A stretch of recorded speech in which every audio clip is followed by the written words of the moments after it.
Israeli officials are calling Sunday's Iranian attack as a quote-unquote failed retaliatory response. Iran, however, has claimed that it was successful in fulfilling its mission objectives. While the tensions run high between the two sides and that Israel claims thwarting almost 99% or reportedly nearly 300 drones and missiles launched towards its territory, how has it become Iran's quote-unquote success story?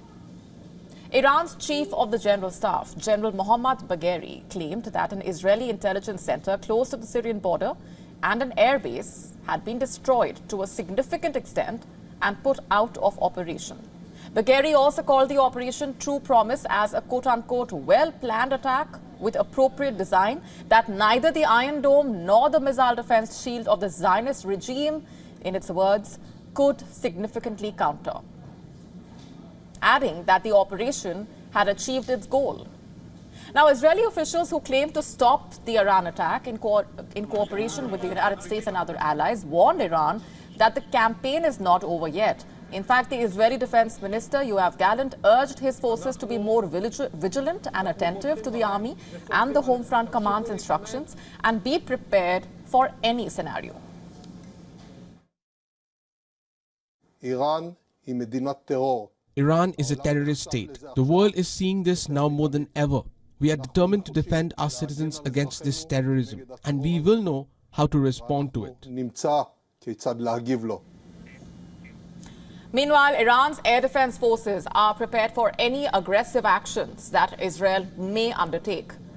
And fearing the same, European Union's foreign policy chief said that the Middle East stood on the edge of a cliff and called for de-escalation in the conflict between Israel and Iran.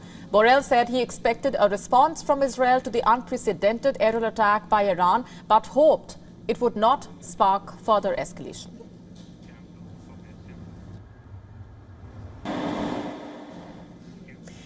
And for more on this, we were earlier joined by Scott Lucas from Birmingham.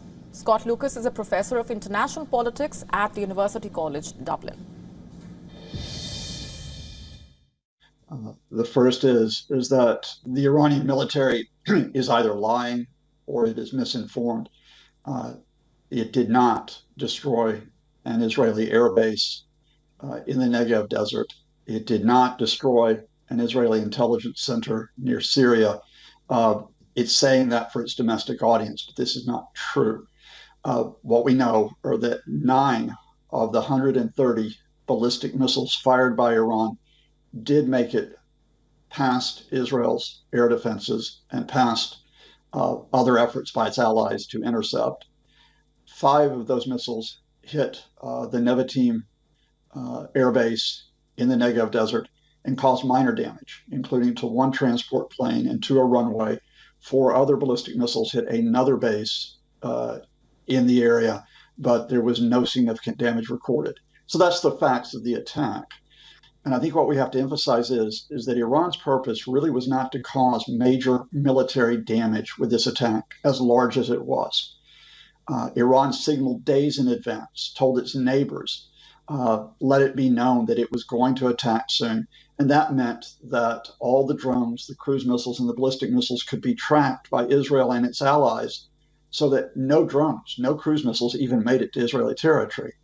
So the question is, if Iran was not trying to cause military damage, what was it trying to do? And it was it was a demonstration strike. To stay up to speed with the latest news, download the WION app and subscribe to our YouTube channel.